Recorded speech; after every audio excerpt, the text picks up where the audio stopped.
የአውሮፓን ታላላቅ ክለቦች ወቅታዊና ዕለታዊ ጥንቅሮችን ከምታደምጡበት የዩቲዩብ ቻናላችን ለዚህ ሰዓት መርጠን ያሰናዳላችሁን ስፖርታዊ ጥንቅሮች በቅደም ተከተል እያጋራናችሁ ቆይታ የምናደርግ ይሆናል። ውድ ቤተሰቦቻችን እስከ ፕሮግራማችን ፍጻሜ ዛሬም ቆዩ ብለናል። የአውሮፓ ክለቦች ላይ ትኩረት ብናደርግም የተወሰኑ ሀገራዊ ጉዳዮችን ስላነገኘን ግን በጣም ትልልቅ የሚባሉት እነሱን አስቀድመን እናደርሳችኋለን። ከዛ በአውሮፓ የመረጃ ሰዓታችን የአውሮፓ ምሽቶች ላይ እንገኛለን። በርከት ያሉ ጨዋታዎችን እየተመለከተ እንገኛለን። የአውሮፓ ምሽቶችን አያይዘን ሰፋ ያለ መረጃዎችን በትልልቅ ክለቦች እናነሳለን። ከሪያል ማድሪድ ሽንፈት በኋላ ግን በርካቶች ብዙ ነገር እያሉ ነው። በተለይም የቀድሞ የዩናይትድ ሌጀንድ ዋይኒ ማርክ ሩኒን ሀሳብ እናነሳለን። ዣቪ አሎንሶ ቡድን የተመለከተ ለየት ያለ ጥንቅር ይዘናል። ከዛ ውጭ ግን ቲቦት ኮርቷ እየተቃወሙ ነው የሊቨርፑል ደጋፊዎችን። ምክንያት አላቸው። ከጉዳት ጋር በተያዘ የከዋክብቶችን ጉዳት ሰምተናል። በተለይም ፓሪስ ሰን ዠርሜን ቤት ያለው ጉዳትን በተመለከተ ተጨማሪ ጥንቅር ይዘን መተናል። የተለያዩ መረጃዎችን በአውሮፓም ዙሪያ ለእናንተ ውድ አድማጮቻችን ይዘናል።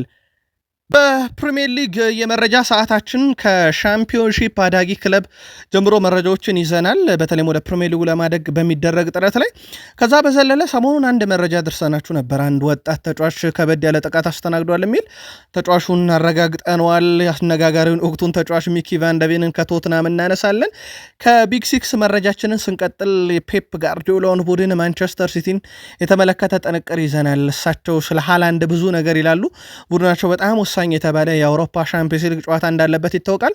ከዚህ ጋር በተያዘ ተጨማሪ መረጃዎችን እናነሳለን።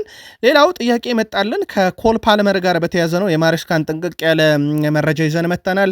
እሳቸው አንድን ተጫዋች ከጉዳት አገግሞ ብቁ ማድረግን በሪስ ጄምስ አሳይተዋል።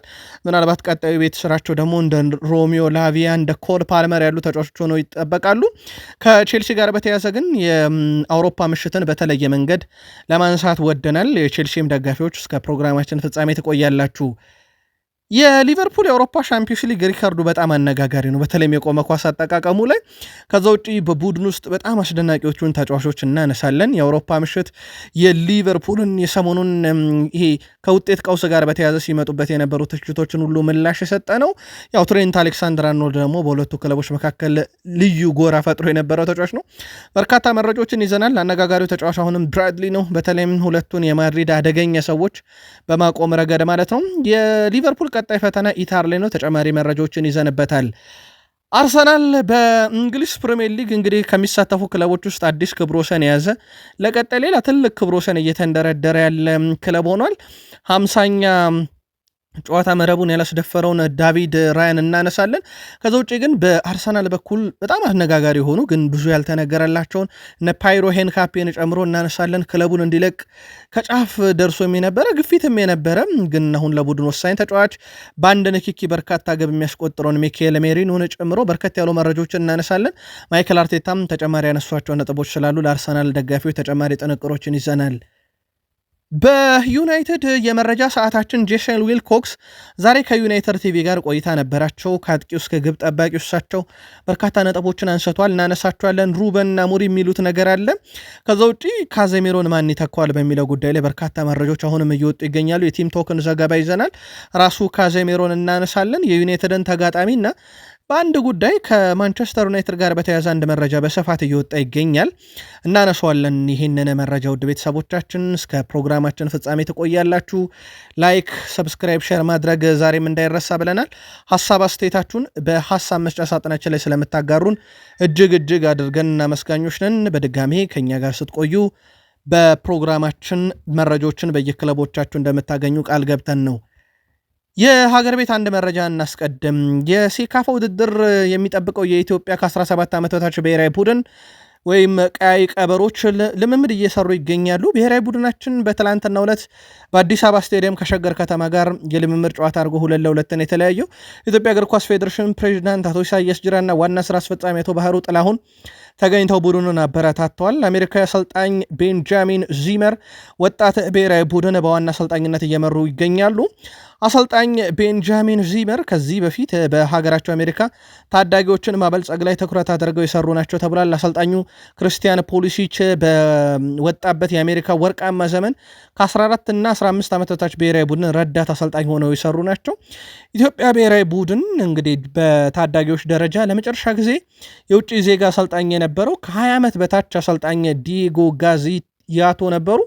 ዲያጎ ጋዚያቶ ኢትዮጵያ በታሪክ ለመጀመሪያ ጊዜ በአርጀንቲና በተካሄደው የዓለም ታዳጊዎች ሻምፒዮና ውድድር አሳልፎ እንደነበረም ይታወቃል። የፍጻሜ ተፋላሚዎች አንደኛና ሁለተኛ ለሞሮኮ ከ17 ዓመት በታች የአፍሪካ ዋንጫ የሚያልፉበት የዞን ማጣሪያ በአዲስ አበባና ድሬዳዋ የሚያደርግ ይሆናል። የግማሽ ፍጻሜና የዋንጫ ጨዋታ በድሬዳዋ ስቴዲየም የሚደረግ የወጣው መርሃ ግብርም ያሳያል። ውድድሩ ከህዳር 6 2018 እስከ ህዳር 23 2018 ዓ ም እንደሚካሄድ ነው ይፋ የተደረገው። አንድ መረጃ ከሀገር ቤት እንጨምር። ወላይታ ዲቻ አሰልጣኝና ስራ አስኪያጁን አሰናብቷል። በዘንድሮ የኢትዮጵያ ፕሪሚየር ሊግ ከአራት ጨዋታ አራቱንም በሽንፈት የፈጸመው ወላይታ ዲቻ አሰልጣኝ ገብረ ክርስቶስ ቢራራና ለረጅም ዓመታት ስራ አስኪያጅ የነበሩትን አቶ አሰፋ ሆሲሶን ከኃላፊነት ማሰናበቱን ዛሬ ይፋ አድርጓል። ወላይታ ዲቻ በፕሪሚየር ሊግ በጣም ከተቸገሩ ቡድኖች ውስጥ አንደኛው ነበር። አራቱም ሳምንት ድል ያልቀናው በአራቱም ሳምንት ሽንፈት የገጠመው ቡድን ነበርና አሁን የወላይታ ዲቻ አሰልጣኝና ዋና ስራ አስኪያጁ በዛሬው ልስንበት ገጥሟቸዋል። ወደ አውሮፓ እንሻገር። የአውሮፓ ሻምፒዮንስ ሊግ መርሃ ግብሮችን እያየን እንገኛለን። በርከት ያሉ ጨዋታዎችም በአውሮፓ ምሽቶች ይካሄዳሉ። ዛሬም ቀጥሎ እየተካሄዱ ነው ጨዋታዎች እናነሳቸዋለን። ግን በሳምንቱ ከተመለከትናቸው ጨዋታዎች የሪያል ማድሪድ እና የሊቨርፑል ጨዋታ የበርካቶችን ቀልብ የሳበው ነበረ። ዋይኒ ማርክ ሩኒ ሪያል ማድሪድን በጣም ደካማ ምንም ሀሳብ የሌለው ቡድን ፈጠራ በጣም የተሳነው ቡድን ሆኖ ተመልክቼዋለሁ በሊቨርፑል ጨዋታ ብሏል። ምናልባት አንድ ነገር በዚህ የሩኒ ሀሳብ ላይ ለማከል ዘንድሮ ዣቪ አሎንሶ ቡድን ሁለተኛ ሽንፈት ነው። ይሄኛው ሽንፈት ከአትሌቲኮ ማድሪዱ ሽንፈት ቀጥሎ ግን ቢያንስ የአትሌቲኮ ማድሪዱ ሽንፈት ግብ ያስቆጠሩበት ነበረ ወደ ሁለት የሚጠጋ አሁን ግን ግብ ያላስቆጠሩበት ነው። ስለዚህ የሪያል ማድሪድና ሊቨርፑል ጨዋታ ለሪያል ማድሪድ ለመጀመሪያ ጊዜ በዚህ ዓመት ግብ ያላስቆጠሩበት በጣም ደካማ አቋማቸው የታየበት ማለት ይቻላል። ዋይኒ ማርክ ሩኒም ደካማ ብቻ ሲሆን ሀሳብ የሌለው ቡድን፣ የፈጠራ ችሎታው በጣም የደከመ ቡድን ሲል ነው ሪያል ማድሪድን ከጨዋታው በኋላ የተቸው። የጨዋታው ልዩነት የነበረው በተለይም የትሬንት አሌክሳንደር አርኖልድ ጉዳይ መነጋገሪያ ነበረ። እንደምታስታውሱት ትሬንት አሌክሳንደር አርኖልድ በሊቨርፑል ኮንትራክቱ ሲያልቅ ጠብቆ ወደ ሪያል ማድሪድ ሄደ ነበርና ትችት እንደሚገጥመው ይጠበቅ ነበረ። ትላንትናም ትችቱ እንደተጠበቀ ነው። የሊቨርፑል ደጋፊዎች ለትሬንት ይዞት ከገቡት ባነር አንደኛው የከዳ ሁሌም ብቻውን ይጓዛል የሚል ነው። ይኸው እንደሚታወቀው የሊቨርፑል ደጋፊዎች ዊል ኔቨር ዎክ አሎን የሚል መዝሙር አላቸው። ለሱ ሲሆን ግን የከዳ ብቻውን ይጓዛል ብለዋል። ቲቦት ኮርቷ ግን መከራከሪያ ያለው ለእነኚህ ለሊቨርፑል ደጋፊዎች እሱ የፈረመው ለማንቸስተር ዩናይትድ አይደለም፣ ወደ ሪያል ማድሪድ የመጣው። እናም ደጋፊዎች ይህንን ነገር ሊገነዘቡ ይገባል። በተለይም ደግሞ እሱ ለሚፈልገው ለሚወደው ክለብ መጫወትን መቀበል አለባቸው። ግን ቢያንስ ለሊቨርፑል ባላንጣ ለሆነ ቡድን እንደ ማንቸስተር ዩናይትድ ላለ አይደለም የፈረመውና እሱ በሊቨርፑል ሳለ ያሳለፋቸውን ድንቅ ጊዜዎች ማሰብ ነበረባቸው። ተገቢነቱ በፍጹም አልታየኝም ብሏል። ምናልባት እንደ ሀሳብ ግን ትሬንት አሌክሳንደር አርኖልድ ላይ የደረሰው ተቃውሞ ተገቢነቱ ምን ያክል ነው ብላችሁ ታስባላችሁ? መልከታችሁን አድርሱን። የአሽራፍ ሀኪሚ ነገር ጠይቃችሁን ነበር። ትላንትና ዲያዝ 2 ጎል ካስቆጠረ በኋላ ሶስተኛው ቀይ ካርድ ነበር፣ ያው ሀኪሚ ላይ በሰራው ጥፋት። በነገራችን ላይ ሀኪሚ ከጨዋታው መጠናቀቅ በኋላም በእገዛ ነው የወጣው፣ ከሜዳም በእገዛ ነው የወጣው፣ ከስቴዲየምም በነገራችን ላይ በክራንች ነው የወጣው። በነገራችን ላይ ወደ ቤተሰቦቻችን አስፈልጎት ነበረ የእጅ መደገፊያ፣ ምንም ጥያቄ የለውም። የቀዶ ጥገና ያስፈልገው በሚለው ጉዳይ ላይ ማረጋገጫ ባይሰጥበትም ግን ጉዳቱ ቀላል እንዳልሆነ ከስቴዲየም ሲወጣ ራሱ ተመልክተን ነበር። የቡድኑ የባሊዮን ዶር አሸናፊው ራሱ 25 ደቂቃ ብቻ ነው ኡስማን ዴምቤሌ ሜዳ ላይ ያሳለፈው፣ እሱም ተጎድቶ ከሜዳ እንደወጣ ይታወቃል። እንደ አጠቃላይ የፓሪስ ሰን ዠርሜን ከዋክብቶች በጉዳት የታመሱበት በጣም አስከፊ ሳምንት ነበረ ማለት ይቻላል። ከዚህ ጋር በተያያዘ ግን ተጨማሪ መረጃዎችን ካገኘን በዚሁ ተከታትለን ለእናንተ ውድ አድማጮቻችን የምናጋራችሁም ይሆናል። የጀርመን ቡንደስሊጋ በባየር ሙኒክ ዘዋሪነት እየተመራ ቢሆንም ግን ደግሞ በቦሩሲያ ዶርትመንድ በኩል በጣም አነጋጋሪ ግብ ጠባቂ ያለ ግሪጎር ኮብል 6 ጨዋታ መረቡን አላስደፈረም። ምናልባት ዘንድሮ ቦሩሲያ ዶርትመንድ ያቻ ውጤት ከመሪዎቹ አራቀው እንጂ በግብ ጠባቂ ደረጃ ግሪጎር ኮብል በጣም አስደናቂ ውድድር ዓመትን እያሳለፈ ነው። 6ኛ ክሊንሺቱ ላይ ደርሷል። የፓሪስ ሰን ዠርሜን እና የባየር ሙኒክ የጨዋታ ኮከብ የነበረው ማኑኤል ኖየር በቡንደስሊጋ 5 ጨዋታ መረቡን አላስደፈረም። አንደኛና ሁለተኛ ሆነው ቀጥለዋል። በቦሩሲያ ዶርትመንድ በኩል ግን የዚህ ግብ ጠባቂ ቆይታ በራሱ አሳሳቢ ነው። በርካቶች አይናቸውን ጥለውበታል። በተለይም የግብ ጠባቂ ችግር ያለባቸው የፕሪሚየር ሊግ ክለቦች ከዚህ ተጫዋች ጋር ስማቸው በስፋት እየተነሳ ይገኛል።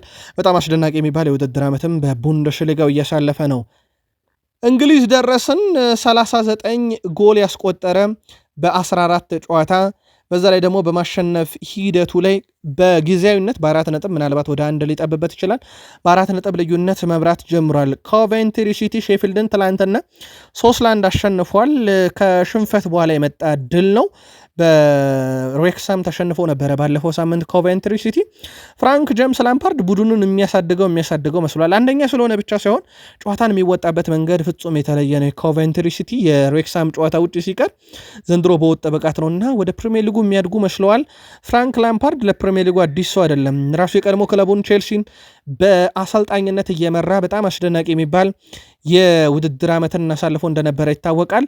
ታዲያ ተጫዋቹ በኩል በአሰልጣኙ በኩል ይህንን ቡድንም ይዞ ዳግም ወደ ፕሪሚየር ሊግ የማሳደግ ጉዞ ላይ ይገኛል። ከሰሞኑ አንድ መረጃ ደርሰናችሁ ነበረ። አንድ በጣም ወጣት ተጫዋች በጎዳና ላይ ከበድ ያለ ጥቃትን አስተናግዷል ብለናችሁ ነበር። ተጫዋቹ ታውቋል። የቶትናሙ የግራ መስመር ተከላካይ ደስቲን ኦቴጌ ነበረ ይህ ሙከራ የተደረገበት። በለንደን ጎዳናዎች ላይ ወክ በማድረግ እያለ እንግዲህ በማስፈራራት በይዞቸው የነበሩ አንዳንድ ቁሳቁሶችን ወስደውበት ነበረ። ይህን በማድረግ ወንጀል ተጠርጥሮ በቅርቡ ከወኪልነት ያነሳው ታዋቂው የእግር ኳስ ወኪል በፖሊስ ቁጥጥር ስር እንደዋለም ይታወቃል። እናም ወኪሉ ነው ይሄንን ያደረገው የሚሉ መረጃዎች በስፋት እየወጡ ነበር። ለማንኛውም ተጫዋቹ የቶትንሃሙ ተጫዋች ደስቲን ኦቶጌ መሆኑ ተረጋግጧል። ተጨማሪ መረጃዎችን ካገኘ እናነሳለን። አሁን የቶትንሃም ቤት ግን መነጋገሪያው ውድ ቤተሰቦቻችን ሚኪ ቫን ደ ቪን ነው። በቅርቡ ወደ ፕሪሚየር ሊግ የመጡ አጥቂዎች ታውቋቸዋላችሁ። በበርካታ ትልቅ ክለቦች አጥቂዎች ፈርመው መጥተዋል። ወይም ደግሞ በክረምት የነበሩ የአጥቂዎች ዝውውር ነበረ። እነኚህ ከፈረሙ አጥቂዎች ሁሉ ወይ በላቀ ወይ በተስተካከለ መንገድ 6 ግብ አለው ሚኪ ቫን ደ ቪን የቶትንሃም ተከላካይ ነው። አሁን ከፕሪሚየር ሊጉ 9 ቁጥሮች ጋር በጎል ማስቆጠር እየተፎካከረ ይገኛል። ሚኪ ቫን ደ ቪን የቶትንሃም ከፍተኛ ግብ አስቆጣሪ ነው። ትላንት ያው በአውሮፓ ሻምፒዮንስ ሊግ ከራሱ የሜዳ ክፍል ጀምሮ እያቆራረጠ ይዞ ሄዶ ያስቆጠራት ግብ ተጫዋቹን ዳግም መነጋገሪያ ካደረጉ አጋጣሚዎች ውስጥ አንደኛዋ ነበረች። የቦሩሲያ ዶርትመንዱ አሰልጣኝ ኒኮ ኮቫች ቡድናቸው ማንቸስተር ሲቲ ጨዋታ የራሱን አጨዋወት እንደሚከተል ተናግረዋል። የምንከላከለው ጫና ፈጥረን በማጥቃት እነሱን ከግብ ክልላቸውን በማራቅ ጭምር ነው ብለዋል አሰልጣኝ ኒኮ ኮቫች። አክለውም የግብ ክልላችን አቅራቢያ ከቆየን ተጋጣሚያችን እኛን ለመጉዳት አቅሙ አለው ሲሉም ተደምጠዋል። ጨዋታው ከኛ ግብ ክልል እንዲርቅ እንፈልጋለን። በራሳችን መንገድ መጫወት እንቀጥላለን። አደጋ ላይ እንደሚጥለን ብናውቅም ነገር ግን በራሳችን የሜዳ ክፍል አንከላከልም፣ ወይም በሶስተኛው የሜዳ ክፍል ላይ ነው መከላከልን የምንሰራው ብለዋል። በሶስተኛው የሜዳ ክፍል ማለት ሲቲ ኳስ መስርቶ እንዳይወጣ ለማድረግ ነው የምንጫወተው ብለዋል ኒኮ ኮቫች። የቦሩሲያ ዶርትመንዱ ዋና አሰልጣኝ እንዳልኳችሁስ በቦሩሲያ ዶርትመንድ በኩል በጣም አስደናቂ ግሪጎር ኮብል የተባለ ግብ ጠባቂ ያላቸው በቡንደስሊጋው 6 ክሊንሺት ያለውና እነ ሃላንድ ምሽቱን ፍልም የሚያደርጉት ከዚህም ግብ ጠባቂ ጋር ጭምር ነው። ሃላንድን ካነሳን ግን የማንቸስተር ሲቲ አሰልጣኝ ፔፕ ጋርዲዮላ ኤርሊንግ ሃላንድ ለቡድኑ እያደረገ በሚገኘው ነገር በጣም መደሰታቸውን ገልጸዋል። ጋርዲዮላ ሲናገሩም እንደ ሃላንድ አይነት ትሁት የሆነ በዓለም አቀፍ ደረጃ የሚነሳ ኮከብ ተጫዋች የለኝም ብለዋል። እሳቸው ደግሞ አለው እንደ ሃላንድ ያለ ትሁት የሆነ በዓለም አቀፍ ደረጃ የሚነሳ ኮከብ ተጫዋች የለኝም ብለዋል። እሳቸው ሜሲንም ማሰልጣናቸው የሚዘነጋ አይደለም። ሃላንድ የቡድን ጥቅም የሚያስቀድም ያሉት ጋርዲዮላ ጎሎችን ያስቆጥራል፣ ነገር ግን በተመሳይ ሰዓትም ትኩረቱ ቡድኑ ላይ ነው ብለዋል። እሳቸው ስለ ውድድር ዓመቱ ያነሱት ጋርዲዮላ ወሳኝ ምዕራፍ ላይ እየደረስን ነው። ከቀጣዩ የብሔራዊ ቡድን እረፍት በኋላ የፕሪሚየር ሊግ ግለቱ ይጨምራል። ውድድሮች በራሳቸው በጣም ጠንካራ የሚሆኑት ከዛ ጊዜ በኋላ ነው ብለዋል አሰልጣኝ ፔፕ ጋርዲዮላ። ምንም ጥያቄ የለውም ከዚህኛው ኢንተርናሽናል ብሬክ በኋላ ነገሮች ፍንጭ እየሰጡ የሚሄዱበት ነው በውድድር መድረኩና ለዛ ቡድን ራሱን ያዘጋጃል ብለዋል። ጨዋታውን ግን ትንሽ መረጃ እናክልበት። ማንቸስተር ሲቲ በጣም ወሳኙን የአውሮፓ ሻምፒዮንስ ሊግ ጨዋታ ኢትሃድ ስቴዲየም ላይ ነው የሚያደርገው ከቦሩሲያ ዶርትመንድ ጋር። ሲቲ የዘንድሮ የውድድር ዓመቱ 3 ሽንፈት ብቻ ነው ያለው። እንደ አጠቃላይ ወደ 15 ጨዋታ አካባቢ ሲቲ ተጫውቷል። 3 ሽንፈት 2 አቻ 10ን በድል ነው ያጠናቀቀው። በቦሩሲያ ዶርትመንድ በኩል በዚህ ዓመት 14 ጨዋታን ብቻ ነው ያደረጉት። ከነኚሁ 9ን በድል አጠናቋል። 4 አቻ 1 ሽንፈት አላቸው። ሁለቱም በጥሩ ሁኔታ በየመስመራቸው የመጡ ክለቦች ማለት ይቻላል። ሲቲ የመጨረሻ 5 ጨዋታዎች ውስጥ እንኳን ብናይ 1 ጨዋታ ውጭ ሽንፈት አልገጠመውም። ዶርትመንድ በባየር ሙኒክ የተሸነፈበት 1 ጨዋታ ብቻ ነው የሚጠቀሰው ከመጨረሻ 5 ጨዋታ ውስጥ። በእርስ በርስ ግንኙነታቸው ግን ለየት ያለ ነገር አለ። ሁለቱ የተገናኙ 9 ጊዜ ነው። 9ኙን እኩል ተከፋፍለውታል። 3ቱን ሲቲ ያሸነፈ፣ 3ቱን ዶርትመንድ፣ 3ቱን አቻ ወጥቷል። ስለዚህ ዛሬ ወይ አቻ ቁጥራቸውን ይጨምራሉ ወይ የአንደኛው አሸናፊ ቁጥር ይጨምራል ማለት ነው። በጣም አስገራሚ የሚባሉ ጉዞ ነው ያላቸው። ለማንኛውም ጨዋታው ምሽት 5 ሰዓት ሲል በኢትዮጵያን አቆጣጠር የሚደረግም ይሆናል። ኤንዞ ማሬስካም በጉዳት ላይ ስላለው ኮል ፓልመር ሀሳባቸውን አጋርተው ነበር። በተደጋጋሚ በሀሳብ መስጫ ሳጥናችን ላይም ከመጣለን ጥያቄ ውስጥ አንደኛው ነበረ። ኤንዞ ማሬስካ ፓልመር ለባርሴሎና ጨዋታ ይመለሳል ወይ ተብለው ጠይቀው ነበረ። ይህንን ነገር በተወሰነ መንገድ እኛም ማድረሳናችሁ ነበር። እሳቸው ያው እቅዳችን ለዛ ጨዋታ እንዲመለስ ነው፣ ግን መጀመሪያ ግምገማ ማድረግ ይጠበቅብናል፣ ከሌሎች ተጫዋቾችም ጋር የሱም ጉዳት ይገመገማል ብለዋል። ስለዚህ ቀን በቀን ተጫዋቹ እድገት እያሳየ ነው፣ መሻሻሎች አሉበት። ልምምድ በግሉ እየሰራ ባይሆንም ከቡድኑ ጋር እየሰራ ባይሆንም ነገር ግን በግሉ አንዳንድ እንቅስቃሴዎችን እያደረገ ነው እና ስለዚህ የዚህ ተጫዋች መመለስ ለቼልሲም ትልቅ ዜና ስለሆነ በትኩረት ነው የምንመለከተው ብለዋል። እሳቸው ግን የማሬስካ የጉዳት ማኔጅመንታቸውን በጣም ይደነቃል። በተለይም ቡድን ውስጥ ፈጥኖ ተጫዋቾች ከጉዳት እንደተመለሱ አይቀላቅሏቸውም። ይህም ጉዳታቸው እንዲያገረሽባቸው ስለማይፈልጉ ነው። የፓልመርም ከዛ የዘለለ ይሆናል ተብሎ አይታሰብም። ከጉዳት ስላገገመ ብቻ ላይጠቀሙት ይችላሉ። ግን እሳቸው እየገመገምን ነው ብሏል ለባርሴሎና ጨዋታ እንዲደርስልን። ሌላው ማሬስካ ቀጣዩ ትልቁ የቤት ስራቸው አሁን እንደሚታወቀው ሪስ ጄምስን 90 ደቂቃ ወደ ማጫወት አሸጋግረውታል። አሁን ተራው ደግሞ ሮሚዮ ላቪያ ላይ ነው። እሳቸው እንደሚታወቀው ፔድሮ ኔቶም ጉዳት ላይ ነበረ። በወልቭስ በጣም የሚሰቃይ ተጫዋች ነበረ። ቀይረውታል እንደምትመለከቱት። ፎፋና እና ላቪያ ደግሞ ያለምንም ጥርጥር በሳቸው ስር የሚጠበቀው ትልቁ የቤት ስራቸው ነው። ሪስ ጄምስ 90 ደቂቃ እየተጫወተ ነው። ፔድሮ ኔቶ ከ90 ደቂቃ በላይ እየተጫወተ ነው። በእርግጥ ሰሞኑን ጉዳት አስተናግዷል። ግን የሳቸው የቡድን ማኔጅመንት የሕክምና ቡድን አባላቱ ጠንካራ ስራ ቼልሲ ቤት ተጫዋቾች ተደጋጋሚ ጉዳት እንዳያስተናግዱና ከጉዳት ሲመለሱም 90 ደቂቃ የሚጫወቱበትን ሂደት ቀስ ብለው ወደ ቡድኑ የሚያመጡ ናቸውና አሁን ሮሚዮ ላቪያ ለቡድኑ ከሚሰጡ ግልጋሎት አንጻር በቀጣይ ትልቁ የቤት ስራቸውም ይሆናል ተብሎ ይታሰባል። ከቼልሲ ጋር በተያያዘ ሌላ የምናነሳው ዌስሊ ፎፋናን ነው።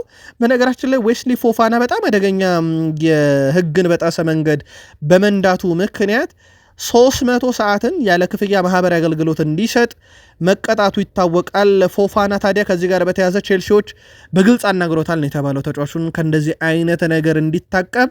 ያው የመኪና አደጋ የተጫዋች ህይወት ሲቀጥፍ ዲዬጎ ጆታ የቅርብ ጊዜ ማሳያ ነው። ከዛ ውጭ ደግሞ ተጫዋቹ በልምምድ ሰዓት መገኘት ባለበት ሰዓት እንዳይገኝና እረፍት ማድረግ ባለበት ሰዓት ከተቀመጠለት ስኬጁል ውጭ 300 ሰዓትን እንዲያገለግል ይገደዳልና ያ ነገር አላስደሰታቸውም። ስለዚህ ቼልሲዎች በግል አናግሮታል ነው የተባለው። ማሬስካ በጋዜጣዊ መግለጫ ላይ ከሰጧቸው ሀሳቦች ውስጥ የተወሰኑትን እናንሳ። ተጋጣሚያችን ጥሩ ቡድን ነው፣ በአካለ ጠንካራ ናቸው። እነሱ ለ17 ዓመታት በአንድ አሰልጣኝ የሰሩ ናቸው ብለዋል ካራባህ ግን። እናም ለ17 ዓመት በአንድ አሰልጣኝ የሰሩ ናቸው፣ በሜዳቸው የበለጠ ጠንካራ ናቸው፣ አስቸጋሪ ጨዋታ ይሆናል። ኤንዞ ማሬስካ እያይዘውም በቡድን ውስጥ አሁን ያለው ስብስብም ጨዋታውን ለመወጣት ብቁ ነው ሲሉ ተደምጠዋል። በጣም ወሳኙን ጨዋታ ቡድናቸው ለማሸነፍም እንደተዘጋጀን የተናገሩት። ከጨዋታው ጋር አያይዘን ግን የተወሰነ መረጃ እናንሳ። ቶፊቅ ባራህሞቭ ሪፐብሊካን ስቴዲየም ጨዋታው ይደረጋል። ካራባግ ከቼልሲ። ካራባግ ባለፉት ወደ 18 የሚጠጉ ጨዋታዎች ላይ ወደ 17 የሚጠጉ ጨዋታዎች ላይ 13ቱን ያሸነፈ ቡድን ነው። በጣም ጠንካራ ቡድን ነው። ውድ ቤተሰቦቻችን በቼልሲ በኩል መጨረሻ ላይ ካደረጓቸው ወደ 15 የሚጠጉ ጨዋታዎቹ 9ኙ ድል ናቸው። ሽንፈታቸው 4 ነው። የቼልሲ 2 አቻ ውጤቶች አሏቸው። ሁለቱ ቡድኖች በየሊጋቸው ባደረጓቸው ጉዞዎች ውስጥ ካራባግ 1 ድል 1 አቻ 3 ድል አለው ባለፉት 5 ጨዋታ። በቼልሲ በኩል ባለፉት 5 ጨዋታ 4 ድል 1 ሽንፈት ደርሶባቸዋል። በማንቸስተር ዩናይትድ 2-1 የተሸነፉት ሽንፈት ይጠቀሳል። ከዛ ውጪ በቼልሲ በኩል ካራባግን 2 የገጥሞ 2 ያሸንፎታል። በሁለቱም ጨዋታ 10 ግብን ያስቆጠሩት ሞር ቅድመ ግምቶች ሁሉ ዛሬም ለቼልሲ ያደሉ ናቸው ተብሎ ይጠበቃል። ሊቨርፑል ከየትኛውም ቡድን በላይ በዚህ ውድድር ዓመት ከቆመ ኳስ በአውሮፓ ሻምፒዮንስ ሊግ 5 ግቦችን አስቆጥሯል። ይሄ በፕሪሚየር ሊጉ አርሰናል ላይ ብዙ ከሚነሱት ነጥቦች ውስጥ አንደኛው የቆመ ኳስ ነበረ። በሻምፒዮንስ ሊግ ደግሞ ሊቨርፑል ነው በዚህ ረገድ ስሙ ከፍ ብሎ የሚገኘው። አልቫሮ ካሪየርስ የሪያል ማድሪድ ተጫዋች ሳላን በተቃራኒው መግጠም አደገኛው አጋጣሚ ብሎታል። ብዙ ተምሬበታለሁ ብሏል። በላሊጋው በጣም ወሳኙ ተጫዋች፣ ብዙ አጥቂዎች የሚፈተኑበት ተጫዋች አልቫሮ ካሪየርስ ሳላህ ግን በጣም ፈታኙ ነበር ሲል ተደምጧል። ሳላህን ካነሳን ሳላህ በትላንት የአውሮፓ ሻምፒዮንስ ሊግ ጋር በተደረገ ጨዋታ ከፍተኛ የተሳካ ድሪብል ነበረው 5 እንዲሁም ብዙ የአንድ ለአንድ ግንኙነቶችን አሸንፏል 9 የሳላህ ብቃት አድጓል። በአውሮፓ ሻምፒዮንስ ሊግ ልምዱ ለሊቨርፑል በደንብ የጠቀመበትም ጨዋታ ነበረ ማለት ይቻላል። ዶሚኒክ ሶቦስላይ ከ16 የኳሶችን በተቃራኒ የሜዳ ክፍል ላይ ያቀብሉ 16ቱም በስኬት የተጠናቀቁ ናቸው። ብዙ ያልተዘመረለት ግን በጣም ጠንካራው ተጫዋች ነው ሊቨርፑል ቤት። በነገራችን ላይ የምሽቱም ድል ውስጥ በትልቁ ሊነሳ የሚችል ተጫዋች ነው እና የሪያል ማድሪድ ሶስተኛ የሜዳ ክፍል ላይ ያደረገው 16 ቅብብል 16ቱም ስኬታማ ነበረ። ቲቦት ኮርቷ ኳሱን ብዙ ጊዜ በፍጥነት አተናል፣ እናም ከባድ ነበር። በጣም አስቸጋሪ በሆነ ሜዳ ላይ ተጫውተናል ብሏል ቲቦት ኮርቷ። ከዚህ ጋር በተያያዘ ግን ዣቪ አሎንሶ እንዲያነሳው ነጥብ ነበር ለሽንፈታቸው እንደ ምክንያት ካነሳው በሁለተኛው አጋማሽ ላይ ኳሱ መሬት ላይ ሊወርድልን አልቻለም ብሎ ነበረ። ይህን ሀሳብ የትላንትናው የታሙት ሰው ስሎት ቡድን ሊቨርፑል ደግሞ በዩናይትድ ለደረሰበት ሽንፈት እንደ ምክንያት ሲያነሱ ስሎት ኳሱ መሬት ላይ አልገኘ ብሎን ነበር ብሏል። እንግዲህ እሳቸው ዩናይትድን ባሙበት ነገር አሁን ደግሞ ቡድናቸው በሪያል ማድሪድ ታምቷል።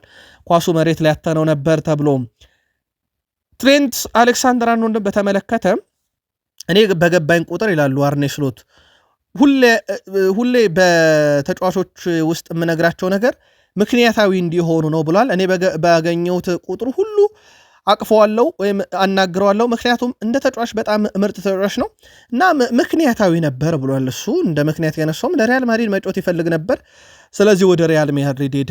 ይሄ ምክንያታዊ ነው፣ ለሁሉም እንደዛ አረጋለሁ። ከዛ ውጭ ከትሬንት አሌክሳንደር-አርኖልድ ጋር ምንም ችግር የለብኝም ብሏል። እሳቸውም ከጨዋታው በኋላ አቅፎት ነበረ።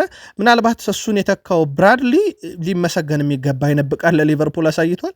ኮነር እጅግ በጣም አስደናቂ ነበር። ከቪኒሺየስ ጁኒየር ጋር 1-1 በጣም ጥሩ ነበር እና የአንድ ለአንድ ግንኙነቶችም ለሁሉም ሰው ይሄ የአንድ ለአንድ ግንኙነቶች ለሁሉም ሰው አይደለም። ኮነር በጣም ወሳኝ ተጫዋች መሆኑን ለአንዳንድ ሰዎች ብቻ የሚሳካውን ነገር እሱ አሳክቶታል ብሏል። ቪኒሺየስ ጁኒየርን በማቆም ደረጃ ላይ በጣም አስደናቂ ብሎ ተጫዋቹንም አወድሶታል።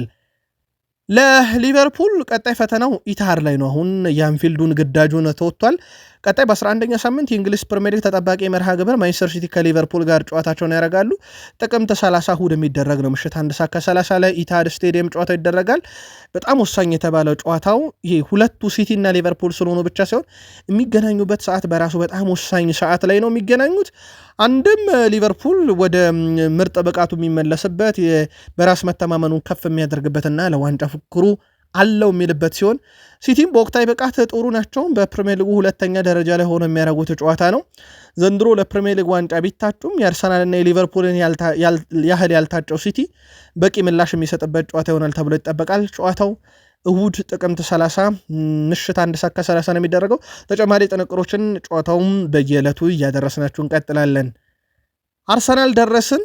አርሰናል በዚህ ዓመት ለየት የሚያደርገው ነገር ጨዋታን እያሸነፈ ነው፣ ምንም ጥርጥር የለውም። ያው 8 ጨዋታ 8 ክሊንሺት 17 ግብ አስቆጠሩ፣ ምንም አልተቆጠረባቸውም። ይሄ በጣም ለየት የሚያደርገው ቁጥራቸው ነው። ከዛ ውጪ አርሰናል ቀጣይ ቅዳሜ ግብ ሳያስተናግድ ሰንደርላንድን ካሸነፈ በእንግሊዝ ቡድን ታሪክ 9 ተከታታይ ጨዋታ ግብ ሳይቆጠረበት ያሸነፈ በታሪክ የመጀመሪያው ቡድን ይሆናል። ይህንን ለመድገም የሚደረግ ጥረት ይሆናል ማለት ነው። በአርሰናል በኩል ከመከላከል ብቻ ሳይሆን ቡድኑ አንድም ኳስን ይዞ ረጅም ደቂቃ የሚቆይ ነው። ሶስተኛ የሜዳ ክፍላቸው ላይ በጣም ጠንካራ ናቸው። ኳስ በደንብ ፖሰስ አይደረግባቸውም። ፕረስ የሚያደርገው የአርሰናል ቡድን በሶስተኛ የሜዳ ክፍል ላይ ነው፣ በተቃራኒ የሜዳ ክፍል ላይ። ያም አደጋን ቀንሷል። ቢያንስ ዲፍሌክት የተደረገ ኳስ እንኳን እንዳይቆጠረባቸው ያንን ሙከራ ክለቦች እንዲያደርጉ ኳሱን በተመቻቸው ሁኔታ እንዳያገኙ ያጨናግፋሉ። በዚህ ሳምንት ስላቫ ፕራ ፍጹም ቅጣት ምት አግኝቶ እነ ማጋሌሽ ፍጹም ቅጣት ምቱ እንዲቀር ያደረጉበት መንገድ የአርሰናልን ሽንፈት የሚያስቀር እንጂ አርሰናል ጎልን የሚያስቀር አይመስልም ነበረ። ግብ እንዳይቆጠረባቸው የነበራቸው ተጋድሎ በጣም አስገራሚ ነበር። እዚህ ውስጥ አንድ ሰው እናንሳ፣ ዳቪድ ራያ በነገራችን ላይ በአርሰናል ግብ ከተቆጠረበት ወደ 720 ደቂቃ በላይ ሆኗል። ኦልሞስት ወደ 12 ሰዓት አካባቢ ሆኖታል። እስካሁን ግብ አላስተናገደም። ስፔናዊ ግብ ጠባቂ ዳቪድ ሪያ ከብሬንትፎርድ አርሰናልን ከተቀላቀለ በኋላ በሰሜን ለንደኑ ክለብ ድንቅ ብቃቱን እያሳየ ነው። በአሰልጣኝ ማይክል አርቴታ ስር በብዙ የተሻሻለው የ29 ዓመቱ ግብ ጠባቂ በመድፈኞቹ መለያ 110 ጨዋታን አድርጎ በ50 መረቡ አልተደፈረም። በክለቡ ታሪክ በጥቂት ጨዋታ ወይም በፍጥነት እዚህ ቁጥር ላይ ደረሰ የአርሰናል የመጀመሪያው ግብ ጠባቂ ሆኗል። ባለፉት 2 ዓመታት የፕሪሚየር ሊጉ ምርጥ ግብ ጠባቂ ሆኖ የተመረጠው ራያ በዚህ ዓመትም በሊጉ ከ10 ጨዋታ ግብ የተቆጠረው 3 ብቻ ነው። በስላቪያ ፕራ ጨዋታ እንግዲህ ግብ ሳይቆጠርበት መረቡን ሳያስደፍር ወጥቶ በ4 የአውሮፓ ሻምፒዮንስ ሊግ ጨዋታ መረቡን ያላስደፈረ ሆኗል። አሁን የዚህ ግብ ጠባቂ ብቃት ደረጃ ከፍ እያለ መምጣቱን ተከትሎ ዘንድሮም የወርቅ ጓንቱ ከሱ የሚያልፍ ከሱ እጅ የሚወጣ እየመሰለ አይደለም።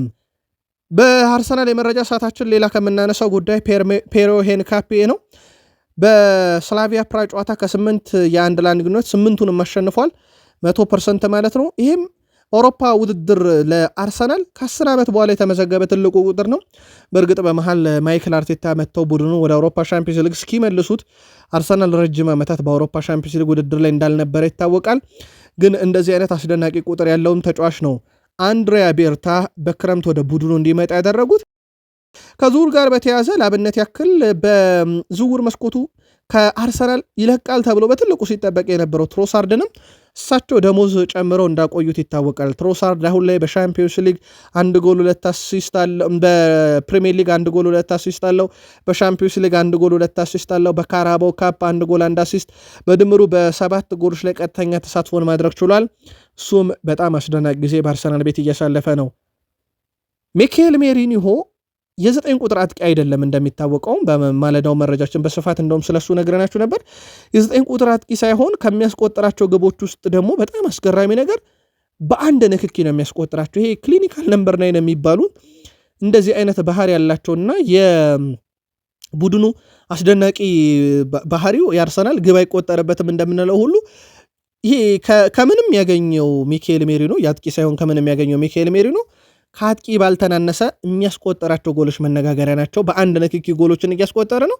ስላቪያ ፕራ ላይም ሁለቱንም ኳስ ያስቆጥረው በአንድ ንክኪ ብቻ ነው። ሚካኤል አርቴታ እሱ በመኖሩ በጣም ደስተኛ ነኝ። ሁሌም እንደምለው በሜዳ ላይ ያለ ተለዋዋጭነት ያስፈልጋል። አንድ ቡድን የአስተሳሰብ ያስፈልግ ነበር። እሱን በሚካኤል ሜሪኖ አግኝተናል ብለዋል። ዴክላን ራይስ አርሰናል ከተቀላቀለ የውድድር ዓመት ጀምሮ በፕሪሚየር ሊጉና በሻምፒዮንስ ሊግ ከማርቲን ኦዴጋርድ እኩል ደርሷል። አሁን አሲስቶቹ 22 ከቡካዮ ሳካም በ3 ብቻ ነው የሚያንሰው። የቆመ ኳስ ስፔሻሊስታቸው ነው አርሰናል ቤት። በጣም ወሳኝ የተባሉ የቆሙ ኳሶችን አድራሹ ጎል ሲቆጠሩ የእሱ እንደሆነ ይታወቃልና በጣም አስደናቂ የውድድር ዓመትን እያሳለፈ ነው። ጆሹዋ ኪሚክ ታዲያ ቀጣይ ተጋጣሚያቸው አርሰናል ነውና ለአርሰናል ጨዋታ በደንብ ዝግጁ ነኝ፣ እኛ ፒኤስጂን እንደረታ ነው ሁሉ አርሰናል እንረተዋለን እያለ ነው። በፒኤስጂ ላይ የተቀናጀው ድል ለባየር ሙኒክ ትልቅ የሚባለው ምናልባት የዲያዝን ማጣት በዛ ጨዋታ ላይ እንደ ትልቅ እንከን ካልተነሳ በስተቀር ግን ጆሹዋ ኪሚክ ፒኤስጂ የአውሮፓ ሻምፒዮንስ ሊግ አሸናፊዎችን ረተናል፣ አርሰናልን በዛው መንገድ እንወጣዋለን ብሏል። በጨዋታው ዙሪያ እንግዲህ ምናልባት ጊዜው ገና ስለሆነ ወደፊት እንመለከተዋለን። ግን አርሰናል እስከዛስ ድረስ ግብ ይቆጠርበታል የሚለው በትልቁ ይጠበቃል። የመድፈኞቹ ዋና አሰልጣኝ ማይክል አርቴታ ሙሉ ለሙሉ በቡድኔ በጣም ደስተኛ ነኝ፣ አንድም ጎል ሳይቆጠርብን 4 ተከታታይ ጨዋታ አሸንፈናል፣ ይሄ በድል የመጣ አይደለም ብለዋል። እድል ያላገኙ ተጫዋቾች የጨዋታ ሰዓት ማግኘታቸውን ያነሱት እሳቸው ተስፋ ሰጪ ነገሮችን አይቻለው ብለዋል። ያው ማክስ ዶማንን አስጫውተውት በአውሮፓ ሻምፒዮንስ ሊግ ታሪክ ገና በ15 ዓመቱ የተጫወተ ተጫዋች በመሆን ሪካርዱ መያዙ ይታወቃል። አርሰናል ቀጣይ ከሜዳቸው ውጪ ሰንደርላንድን፣ ከዛ ከኢንተርናሽናል ብሬክ በኋላ በኤምሬትስ ቶትናምን፣ ከዛ መልሰው በኤምሬትስ ባየር ሙኒክን ይገጥማሉ። ከዛ በኋላ ከሜዳቸው ውጪ ከቼልሲ ጋር ተጠባቂ ጨዋታ ይኖራቸዋል። ስለዚህ ምናልባት ለአርሰናል ፊክስቸሩ በኦክቶበር እና ኖቬምበር ወር ላይ ቀላል ነበር ከተባለ በተለይም የኖቬምበር የመጀመሪያዎቹ ጥቂት ሳምንታት የኖቬምበር ሶስተኛ ሳምንት በኋላ የሚመጣው ጊዜና የዲሴምበር ወር ለአርሰናል በጣም ፈታኝ ስለመሆኑ ግን ምንም ጥርጥር የለውም። ቤንያሚን ሼሽኮ ወደፊት አስደናቂ ተጫዋች እንደሚሆን አልጠራጠርም እያሉ ይገኛሉ። የማንቸስተር ዩናይትዱ ጄሰን ዊልኮክስ በዩናይትድ ቤት የ9 ቁጥር ተጫዋች መሆን ጫናው ከባድ ነው የሚሉት እሳቸው አንዳንድ ጊዜ ኩኛህና ብሪያን ቤሞ ብዙ ምስጋና እያገኙ እንደሆነ እመለከታለሁ። ነገር ግን ቤንያሚን ሼሽኮ የሚያደርጓቸው ሩጫዎች ማቲያስ ኩኛና ብሪያን ቤሞን እየረዳቸው መሆኑ ግን መዘጋት የለበትም። እሱ ስፔሶችን ይፈጥራል፣ ሁለተኛ ኳስ ቡድኑ እንዲጫወት ይረዳል። ለቤንያሚን ሼሽኮና ለማቲያስ ኩኛ የመሮጫ ስፔሶችን ከተከላካይ ጀርባ የሚያገኙትም በዚሁ ተጫዋች ምክንያት ነው እና በፍጹም ሊዘነጋ አይገባም ብሏል። በክረምት ያስፈረምናቸውም ተጫዋቾች ጥሩ እየሰሩ ይገኛሉ። እነሱ ምርጥ ተሰጥሮም አላቸው። ከዚህ ውስጥ አንደኛው ቤንያሚን ሼሽኮ ነው። በእርግጠኝነት በዩናይትድ ይሳካለታል እያሉ ነው። ያው ይህ ዝውውር በራሱ ከመጀመሪያው ጀምሮ ጥያቄ የነበረበት ነው። ግን በጥያቄ የነበረበት በቤንያሚን ሼሽኮ ችግር ምክንያት ሳይሆን ከዩናይትድ ሲስተም ጋር በተያዘ ተጫዋች ያስፈልጋል አያስፈልግም፣ ሆይሉንድ ቢቀጥል ይሻላል አይሻልም ከሚል ጋር በተያዘ ብዙ ዝግብ ነበረው። ጄሰን ዊልኮክስ ከማንቸስተር ዩናይትድ መልማዮች አንዱ የሆነው ቶኒ ኮተንን ሴን ላመንስ በራዳችን ውስጥ ያስገባው እሱ ነውና ሊመሰገን ይገባል ብሏል። ከ12 ወራት በፊት አስቀድሞ ነበረ ሴን ላመንስን ቶኒ ኮተን የመለመለው። ሁልጊዜም ላመንስ ለእኛ እጅጉን ጥሩ ፈራሚ ይሆናል፣ እናም ይሄንን ተጫዋች ማምጣት አለብን በሚል መክሮ ነበር ይላል ጄሰን ዊልኮክስ። በጅማሮም በጣም ተደንቅ ያለው ብሏል። በማንቸስተር ዩናይትድ ቤት ሴን ላመንስ ገና የመጀመሪያ ዓመቱ ነው፣ ገና ታዳጊ ነው። ታዳጊ ሆኖ በዚህ በትልቁ ፕሪሚየር ሊግ ያውም ብዙ በተወቀሰው ማንቸስተር ዩናይትድ በግብ ጠባቂ ረገድ ኦናና ብዙ በታማበት መድረክ ላይ ነው እየተሳተፈ የሚገኘውና ጫናውን ተቋቁሞ መጫወቱ በራሱ ለተጫዋቹ ትልቅ በራስ መተማመን ይጨምራል።